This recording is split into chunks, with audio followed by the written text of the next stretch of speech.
to May Day, or you can actually call it Workers' Day or Labor Day, and the conversation is not about the usual, conditions of service of the Ghanaian worker.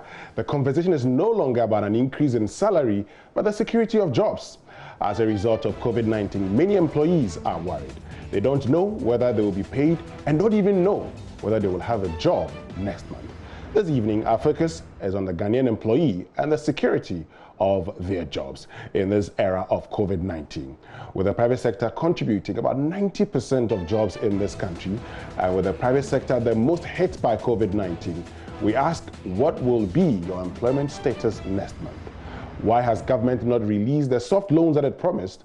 On the 27th of March, the president announced soft loans under the coronavirus alleviation program. And then on the 9th of April 2020, the finance minister went to parliament to seek approval. It's been more than 1 month, and SMEs don't even know the modalities for assessing the loan.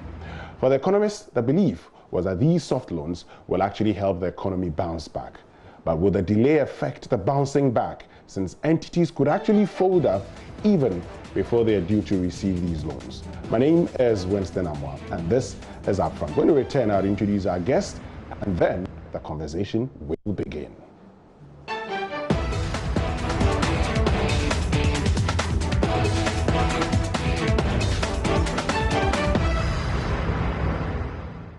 Right, so thank you very much for staying with us. This is UPfront on Joy News, and I'm Winston Amazut. Today, our focus is on the impact of COVID-19 on jobs in this country. We're just 2 days away from May Day celebration, a day that workers all over the world, workers in the country will be celebrating, their day. Unfortunately, this time around, while there wouldn't be a parade, there's also a major issue confronting them. And that issue has to do with the security of their jobs. And so our focus is to find out whether or not after May, June, some of these employees would have jobs. And today we're very grateful because we're joined by the CEO of the Ghana Employers Association, that's Alex Frimpong.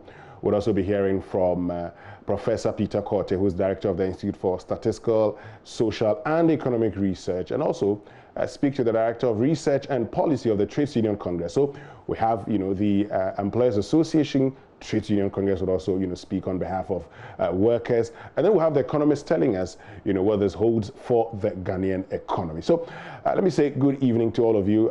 Gentlemen, thank you very much for joining us.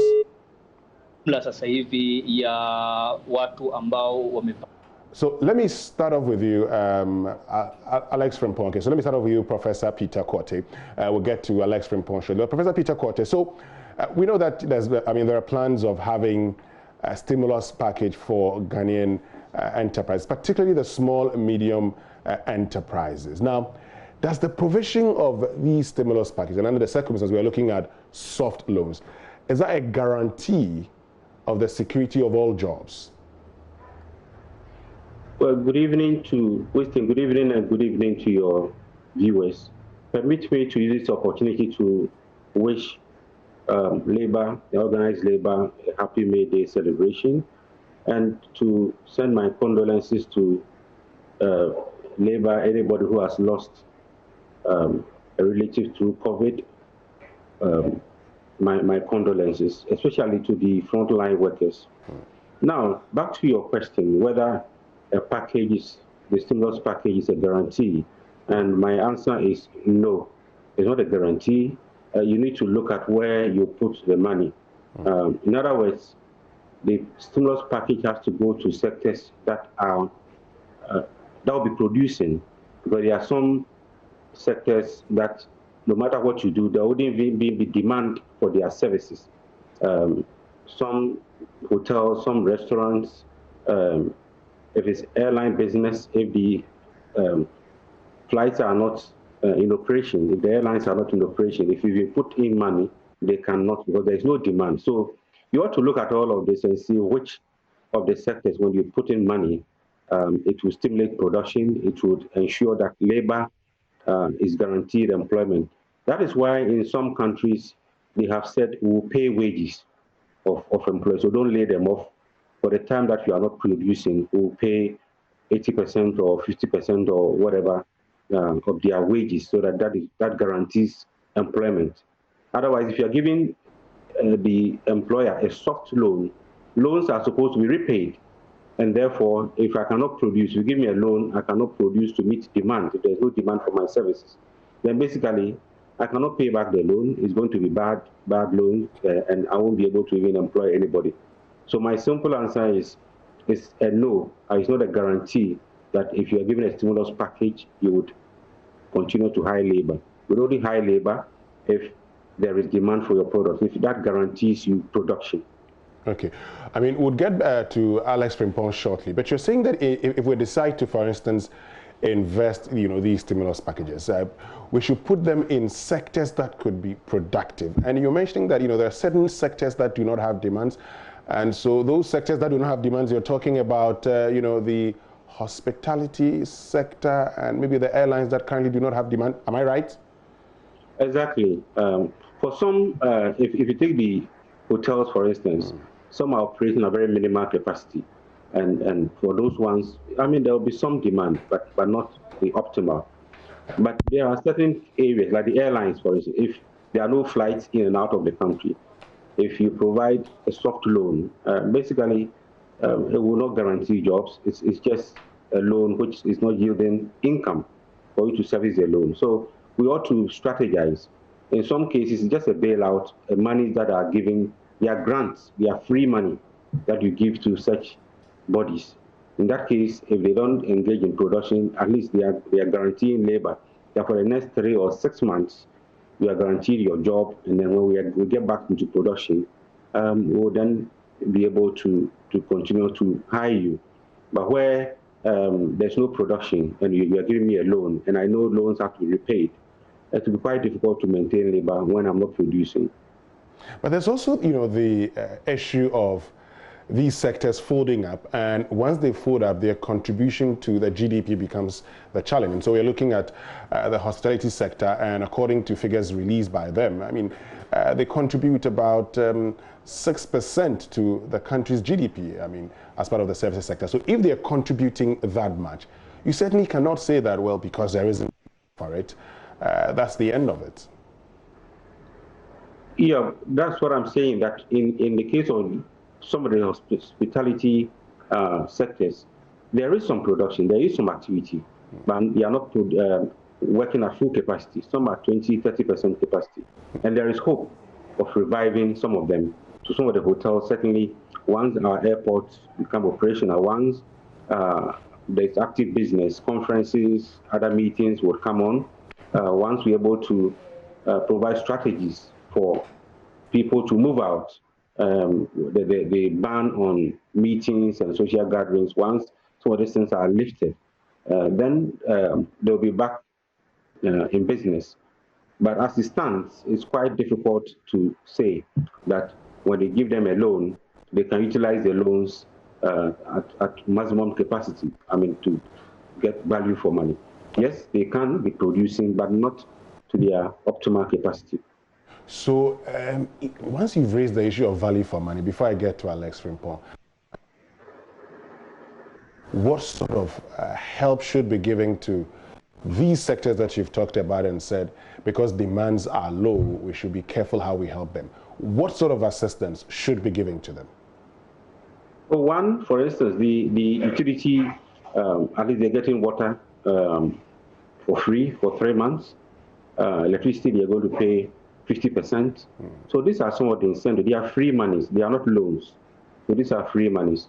And then if there could be any tax incentive or even their tax obligations are deferred, things like that would help them in one way or the other while they wait to move into active production. Okay. But back to my point, loans are not for consumption. You take a loan to invest. If you take a loan and consume, you will not be able to repay. That is basic fact. You need to invest. Any loan you take has to be invested. If it's a free money or grant, that one, yes, you don't have to repay, and therefore it doesn't matter whether you're in active production or not. Sometimes we give some of these grants as social interventions, not for strictly economic reasons, but for socioeconomic reasons. You don't want people to lose jobs. It could have effects on crime. It could lead to some, starvation, others taking their lives. So you look at all of this and then you give those social interventions. But if it's a loan, strictly a loan, loans are meant to be invested, not consumed. So let me get to Alex Frimpong, I mean, the CEO of the Ghana Employers Association, who will be in a position to tell us how this has impacted employers, because, we're looking at a situation where currently, even as we prepare for May Day, there's many of the employees who are complaining. They're actually asking themselves the question whether or not they would have jobs by end of May. Mr. Frimpong, thank you very much for joining us. So help us understand how this has impacted, on you as employers. How has COVID-19 affected employers? Well, thank you for the opportunity. I think by and large, the pandemic has seriously impacted negatively on the businesses of many employers worldwide, and Ghana in particular. In the first place, many markets have been lost, revenues have been lost, and it will be very difficult for businesses to bounce back in the shortest possible time. So we are looking at how to survive now, how to sustain the businesses, and how to bounce back in the post-COVID-19 period. So a lot of thinking, a lot of analysis, a lot of reviews are going on within enterprises now. So these are not normal times for businesses at all. Okay. Now you make very important points. First of all, you talked about the loss of revenue. Are you able to tell us, over the last 2 months or 1.5 months, how much you've lost based on some analysis that you've done? Do we have those figures?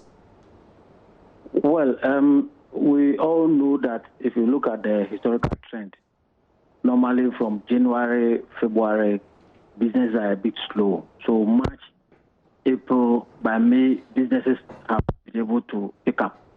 Unfortunately, just as they were trying to pick up from March, then the pandemic reared its ugly head on the economic environment. So from January to now, I think it's been a bit very difficult for businesses. As we speak, we are carrying out an enterprise survey to find out how the pandemic has impacted on businesses. I'm sure in the next 1 week, we should be able to tell the world about how employers are surviving in this COVID-19 era. So I may not be in the position to put any figures down. But definitely, some snap discussions we have had with many of the businesses point to a picture that is not rosy for them in terms of revenue. Yes, you've talked about it being difficult. How they're surviving. Okay, you've talked about it being difficult to bounce back. Based on your own analysis, based on the situation that you find yourself in, how long do you think it would take you to bounce back? Well, I think the challenge now is how the pandemic can be contained. Once the containment has shown very positive results to the extent that confidence in the economy will begin to bounce back, I'm sure businesses will be in the position to ensure they sustain jobs and also they sustain their businesses. So any plans that are being put in place will be contingent upon how well we're able to contain the pandemic. I'm sure once this is over, businesses should be able to bounce back, but not in the shortest possible time. Maybe in the medium, long term, fine, but in the shortest possible time, it will be quite difficult. But survivor, surely they can. Well, but so if you look at medium to long term, normally you're looking at, more than a year. So medium to long term, we're looking at 3 to 5 years. Is that how long it's going to take you to bounce back? Well, honestly, if business are able to bounce back in a year or two, then it means they really might have done very well. But we foresee a situation where maybe things will normalize and improve or progress maybe in the next 2 years or more. because what is happening now is quite serious. Okay. I'm not sure any pandemic has really shaken the world, and by extension, its economy like what we are witnessing now. To the extent that for about a month or two now, no movement in any part of the world. And globalization has really changed the way we trade. And to the extent that now everything has come to a standstill, it should give you the impression that all is not easy for many businesses across the world, because businesses are now interconnected and interrelated. We need one another to be able to stand and also make money.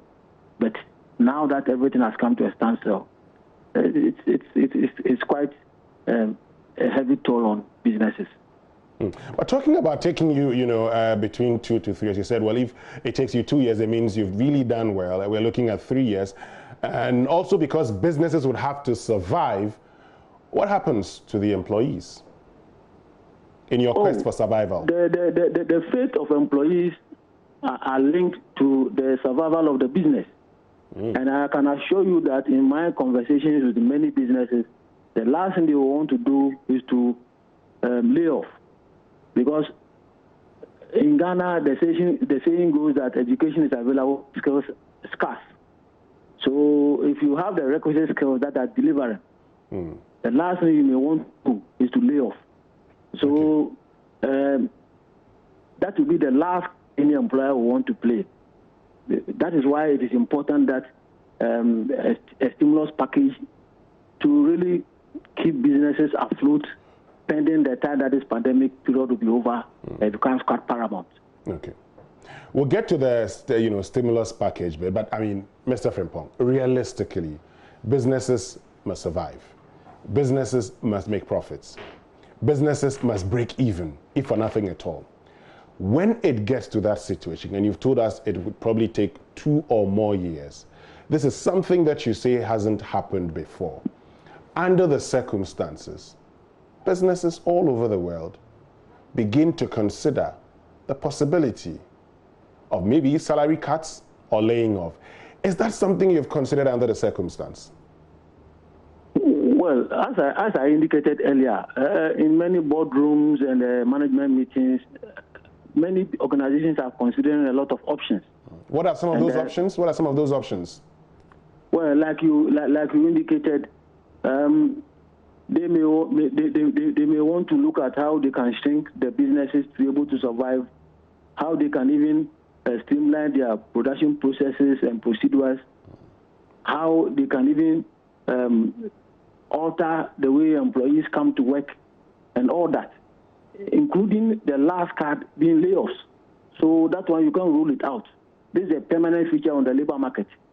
But that will be, as I indicated earlier on, that will be the last card any employer want to play. Where have we reached currently? Skills and skill development issues in the country. Okay, so where have we reached currently when it comes to the cards that you're playing? So you've talked about the last card being, job cards.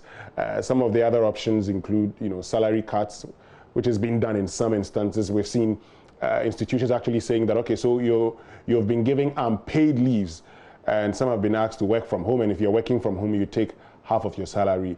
Where have we reached now? Well, as I am saying, businesses are still studying and monitoring the situation.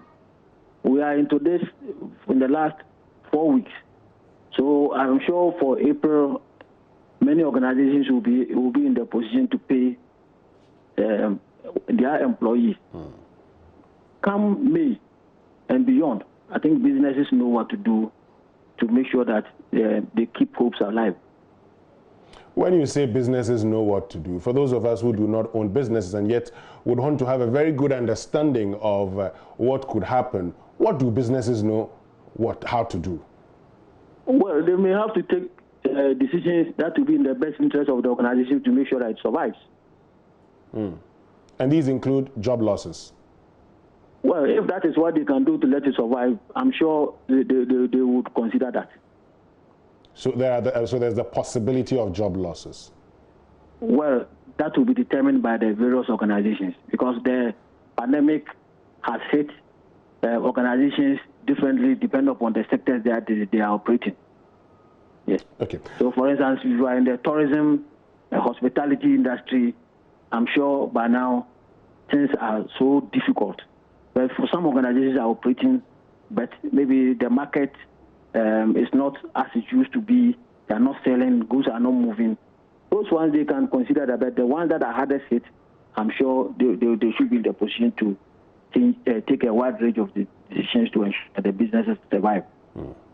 Before I get to Professor Peter Quartey, you've talked about the need for a stimulus package. So we know, for instance, that the president has asked the banks to be able to assist, reduce their interest rates by 2%, also ensure that there are moratoriums on principal payments. And also, he's talked about the provision of soft loans, as well as a deferment of the filing of tax returns. Are these the kind of, stimulus packages that you need? Well, businesses have to determine whether or not these are packages that will really help them, the quantum, the terms, and all that. I think the businesses will be in the position to decide on that.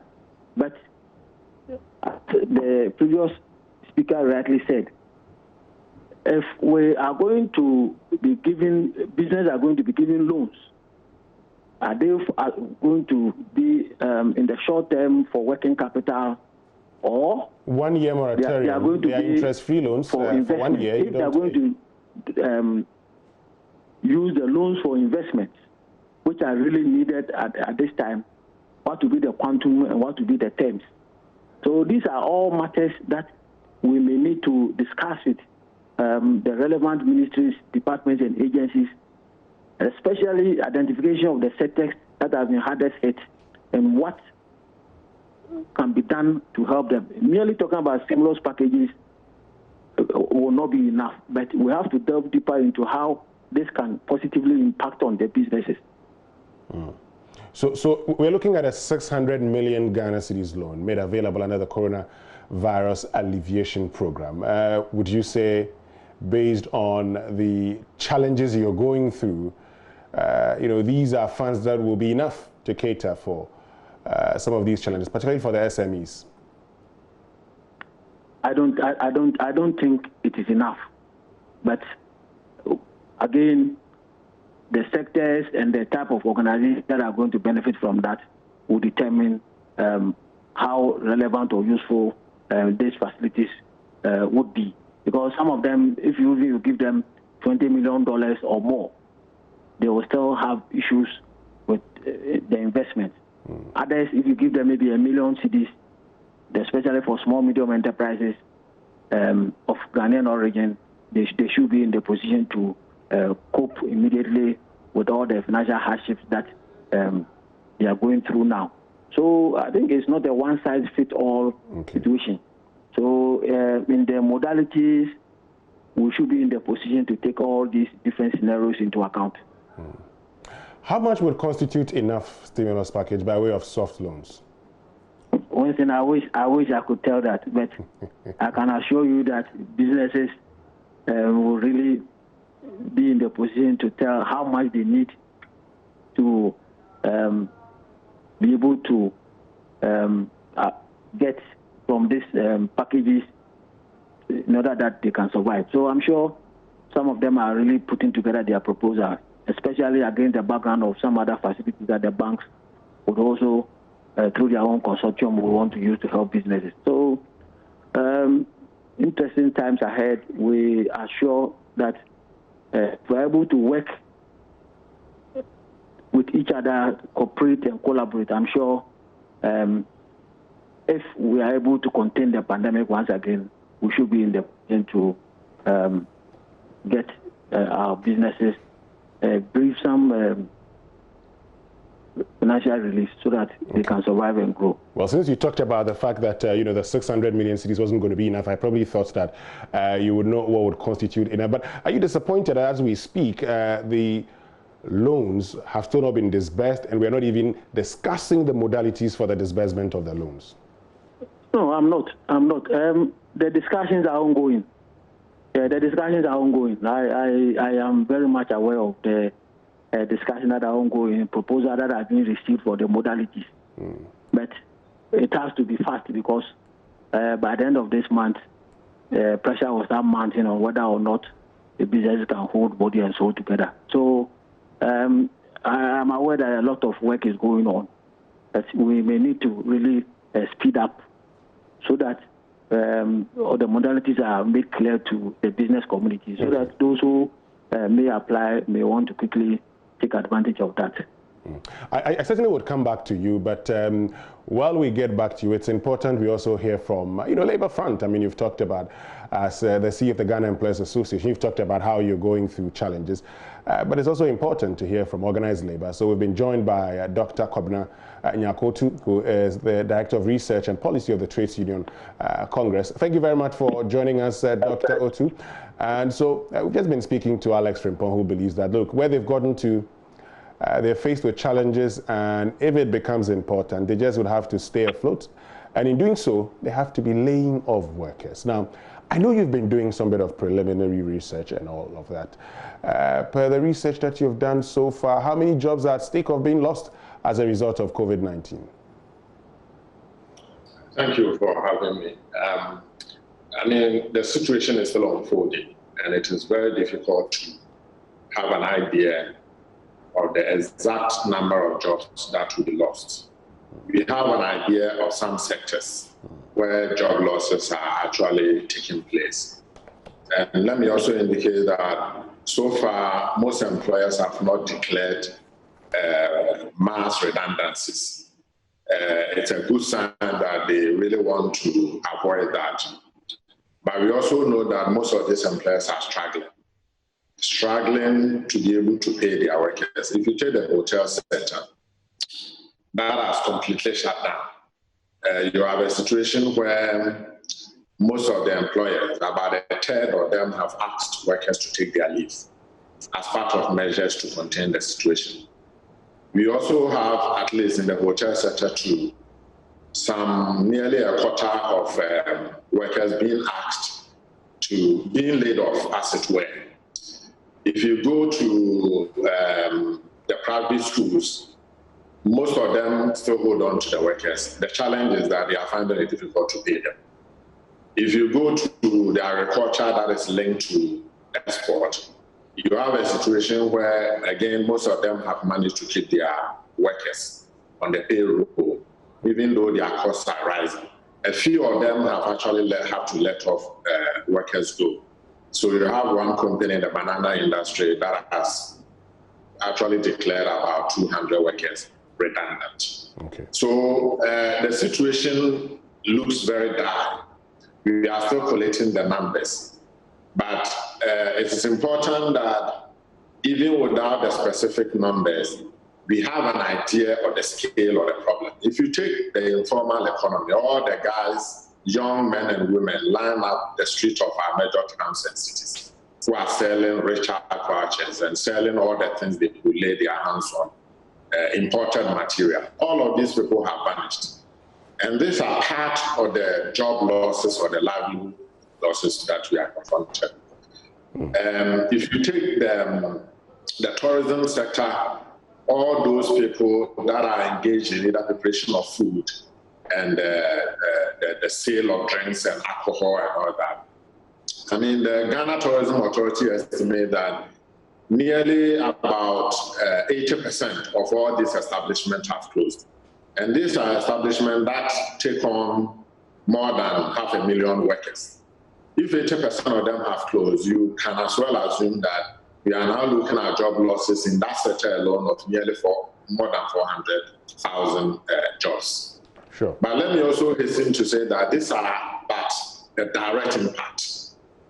The economy said that once the hotel industry closes and workers then lose their jobs, all those that supply to the hotels in the form of, say, vegetables, it's most likely those people may have also lost their jobs and livelihood as said. So there are direct impact and there are secondary impacts. And it takes a bit of time to be able to put all these numbers together. But we certainly know that the scale of the challenge, the job challenge we face, is a huge one, especially given also the fact that this is a country where joblessness is already a problem. COVID is only adding to the scale of the challenge in terms of joblessness. I'm particularly interested in, the indirect job losses. You've talked about, if it gets to the hospitality, as in the hotel sector, a quarter of jobs are lost. But then also, if people are not showing up, and we know that a majority of those who patronize these facilities are, foreigners or persons who are coming into the country. Now, we've been told, flights can't bring persons into the country, so that automatically impacts them. So the impact on the indirect force, you're looking at the suppliers, and it's just not those who supply vegetables. You're looking at those who supply other foodstuffs, those who supply other services, those who even provide, services to them. So in effect, we're looking at a lot of people losing their jobs, Dr. Otu. Exactly, and it's also, if you take the hotel industry, even with the lifting of the lockdown, and if you assume that we even open the borders again, many people will still be hesitant to be part of large gatherings that takes place in the hotels, the workshops and the conferences. As somebody will say, the last lockdown that will be lifted is the one in our minds. We are all now a bit cautious. How do you get into a wedding reception? Even if it is allowed, many people will be hesitant. So if you take the hotel sector, for example, their situation will be a little bit more prolonged. Of course, we know the economists will tell us that in a crisis of this nature, the job losses or the job market will be for probably the last to recover. So GDP growth will return and many other economic indicators could stabilize. But you still are likely to see that the job losses will lag behind all this other recovery. Okay. So the losses are massive for some sectors. And in fact, today you can say they are massive for nearly every sector. They will outlast many of the negative things we have already seen. Because, you know that it's one thing growing the economy and another thing making sure that the growth actually creates employment for people. And one thing we have not done well in this country is that our growth have tended to have very little impact when it comes to employment. Okay. So we are looking at a very difficult situation for both employers, but also particularly for workers. And workers are mostly in the vulnerable position. Interesting, because I'm looking at the World Travel and Tourism Council figures, and it tells you that in 2017 alone, this sector created about in excess of 600,000 jobs. Had about 600,000 jobs within this country. That's directly. And so if you're looking at that and you're telling us that there's a possibility of a quarter of those jobs being lost as we speak, then you're looking at about in excess of 180,000 jobs lost, and that certainly doesn't bode well. But I also do know that I said, yes, you want to go? Yes, go ahead. It could be more than that. If you take the hotel industry, in March, we were told that the occupancy rate had dropped to about 30%. Now, some of the work that has been done since then indicate that occupancy rate for April was projected to be around 18%. Okay. So it's actually coming down. And as I've indicated, even when all the restrictions are lifted, many individuals will still have the lockdown idea in their minds. It will take a bit of time for people to feel comfortable sitting in aircrafts, to travel to conferences in other countries. Okay. I'm not sure. Maybe we now have to redesign the aircraft so that we will all be in business class where we could possibly do social distance. Other than that, it's going to be difficult for people to suddenly say that, okay, we are organizing this workshop in Ghana, and that everybody will feel safe to fly, to come and stay in a hotel, to come and mingle with people in workshop. It's going to be a very difficult challenge. So, I mean, let's look at another issue, because I know that you've been dealing with government, you've been speaking to government, you've been speaking to, through the Ministry of Employment and Labor Relations. What have these discussions focused on, Dr. Otu? I mean, part of the discussion is to try as much as possible to minimize the jobs impact of COVID. So we are talking about the need to support workers. At the same time, we also think that the best way to support the worker is to make sure that that worker still has a job, which means that you cannot single-handedly support the worker without looking at the enterprises they work for. So we are looking at a situation where we support both businesses, or if I'll put it this way, a situation where the support to workers is done through their businesses, saying that the businesses will be enabled to be able to keep the workers on their payroll. And we already know that for many small businesses, if you take the case of the private schools, our information is that since they were closed and since they are not getting the school fees from parents, many of them haven't paid their workers for March. They haven't paid for April, and they are not sure when they will be able to pay, because their only source of revenue is the school fees. And if children are home, there's no way they can get the school fees to be able to pay. So the discussion is moving to a point where we say that, okay, let's support the workers, but let's also support the enterprises they work for. But most importantly also, COVID has shown us much of our weaknesses as a country, the productive weaknesses that we have. And that we should seize the opportunity offered by COVID, the opportunity of our inability to import. So that post-COVID, there are some areas where we need to be able to produce for ourselves, some of the basic necessities of life. So while you talk about ensuring that workers have their jobs and also businesses are doing well, one of the things I'd want us to look at. So there's a stimulus package, 600 million Ghana cedis for SMEs. I mean, there's a talk about a reduction in interest rates for other enterprises, postponement, deferment of the filing of tax returns. We've also talked about a moratorium on, principal payments. Are these enough? And can these ensure that businesses survive COVID-19 and still be available around and stay afloat after the pandemic? Our position is that these are very good initial starting points for actually getting businesses afloat.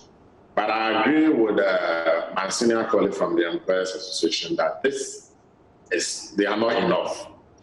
And I think what we should be doing is this. Let's collectively look at the scale of the losses imposed by COVID. I have mentioned earlier on that somewhere else that if you take the statement the Minister of Finance made in Parliament, he said that the projected GDP growth for 2020, which was 6.8%, will now be 1.5%. Exactly. Now, this is a loss of output, production by household, by firms, and by government agencies. That translates into a little over 18 billion Ghana cedis. So this is the scale of the loss we are confronted. We may want to refine the data looking at all the others. But my point is that it is important we match the interventions we put forward with the expected or projected loss we are encountering. We may not be able to marshal the resources, say that we fully capture, we fully meet the losses. But once we know the idea of the losses, our intervention should get a bit closer to the losses. So the 600 million support to enterprises is most welcome, but I'm not too sure it gets us closer to tackling the scale of the loss. But the challenge also, talking about tackling the scale of the losses, is the ability to afford. I mean, you're looking at the economy and you're looking at whether the economy can sustain this. Can the Ghanaian economy afford to give more and afford to get closer to the loss that we're talking about? I think by and large, we can afford to get closer. We may not be able to plug fully the fiscal hole, the losses fully.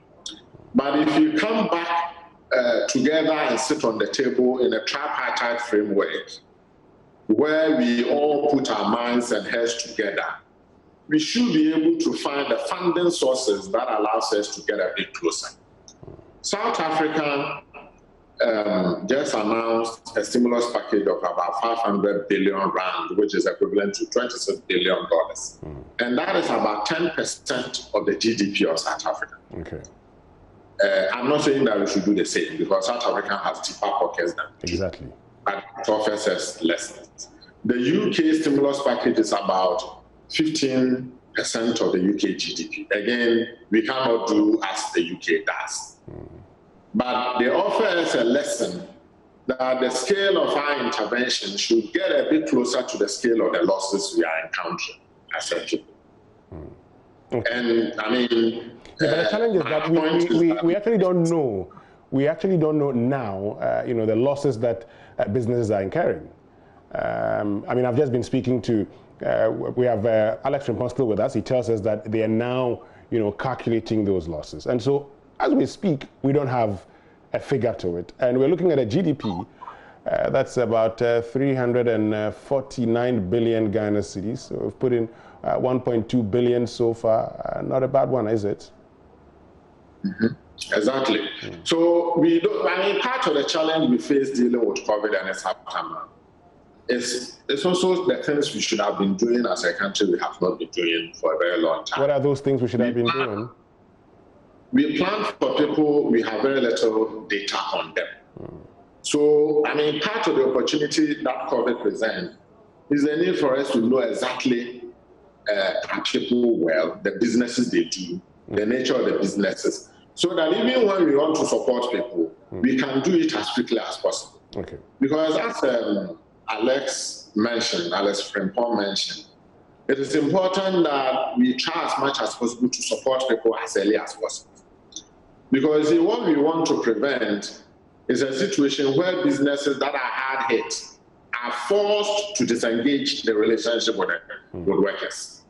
Because when that happens, by the time COVID is over, the process of re-establishing contact, re-engaging, might not be that smooth. Okay. It would have had many negative impact on both workers and employees. All right. So the point is that when we sit down, and there's more work to be done in identifying the exact losses that we have. At the macro level, we can use the GDP figures to do something. At the very micro level, where firms and enterprises are involved, we need to be able to talk to them and find out exactly what is the challenge they face and exactly how they think we can support them. And in such situations, dialogue is very important. We certainly would continue, but we need to, go for a short break. When we return after this break, we'll conclude our conversation with Dr. Kwabena Otu, Professor Peter Quartey, and also Alex Frimpong. Stay with us. We'll be right back.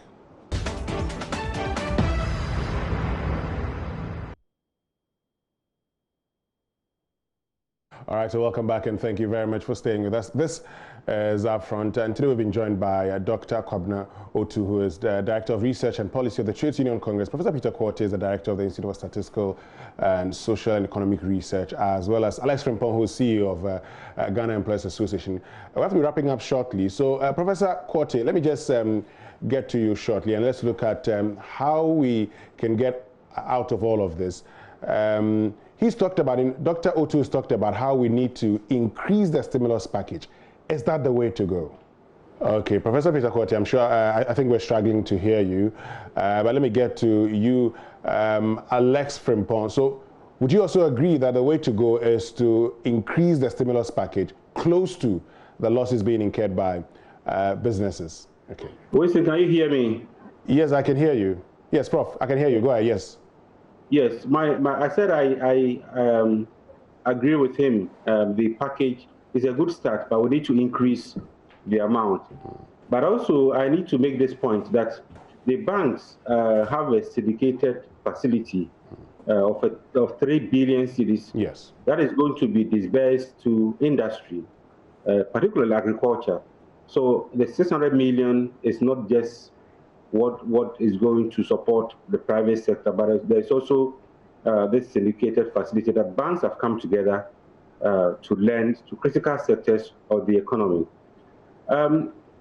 However, I don't see much with the informal sector. That is a major part of our economy. Most of these facilities or stimulus package will go to the formal sector. The question is, what about the informal sector? I think the microfinance, savings and loans companies are the ones that deal mostly with the informal sector. Okay. But so far, I stand to be corrected, I have not seen any gesture from this sector or the financial landscape.